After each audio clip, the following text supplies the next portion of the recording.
నటసింహ నందమూరి బాలకృష్ణ పుట్టినరోజు సందర్భంగా NBK 109 new glimpse release అయింది. ఇక్కడ ఈ టీజర్ మొత్తం మీద తరచు చూస్తే ఎక్కడ మనకి స్టోరీని రివీల్ చేయలేదు. కాకపోతే ఒకటే దుర్మార్గుల్ని అంతం చేయడానికి దేవుడు అసురుడి లక్షణాలతో రాబోతున్నాడని మాత్రం హింట్ ఇచ్చారు. అదే కథ.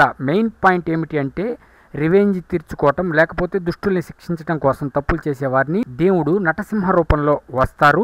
ఆయన లక్షణాలు జాలి, దయ, కరుణ అనేవి ఏవి ఉండవు.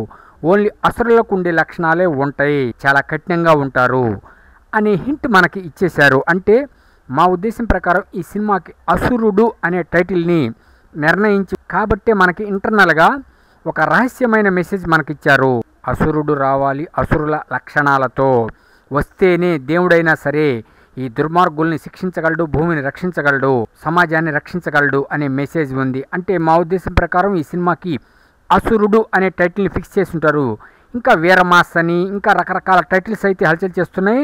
కాకపోతే గ్లిమ్స్ని బాగా గమనిస్తే మనకి అదే అర్థమయ్యేది.